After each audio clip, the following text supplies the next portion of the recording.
Kampen om, hvor Region Sjællands kommende supersygehus skal placeres, spidses til. Regionsrådet er nået frem til, at det bliver placeret i enten Næstved, Ringsted, Køge eller Roskilde. I februar måned vil der være høringer og møder blandt borgere og kommuner, og der er meget på spil for de enkelte kommuners fremtid. Et hospital betyder blandt andet tusindvis af lokale arbejdspladser. Derfor gælder den kommende tid om at komme med masser af gode argumenter for placeringen i netop deres kommune. 4 borgmestre. De vil have det samme. Et supersygehus i deres kommune.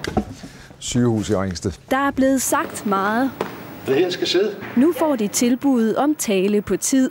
Hver borgmester får 20 sekunder i den orange stol til at give de bedste argumenter. Er du klar? Vi begynder hos Næstveds borgmester. Det skal ligge midt i regionen, og Næstved er faktisk Region Sjællands midtpunkt, fordi vi skal have Lolland og Falster med. Og så kan vi afvikle et stort sygehus, som er nu i Næstved, på en god måde, så medarbejdere og patienter får den bedste mulighed for at blive behandlet og arbejde på et nyt stort sygehus ved Næstved. Fra Næstved til Ringsted, Niels Ulrik Hermansen tager plads i den orange stol. Region Sjælland skal have et hovedsygehus, et nyt supersygehus. Det skal ligge mest ideelt for alle borgere og alle ansatte. Og det ligger mest ideelt som et barmarksprojekt i Ringsted Kommune. Der lever det op til Sundhedsstyrelsens krav til et akutsygehus, og det er simpelthen i Sjællands midtpunkt. Fra Ringsted tager vi videre til Roskilde. Her får Poul Linder Nielsen sine 20 sekunder. I Roskilde kan vi skaffe de bedste læger og de bedste sygeplejersker. I Roskilde kan vi komme til sygehuset både via motorvej og tog med en togstation med 2 minutters gang derfra.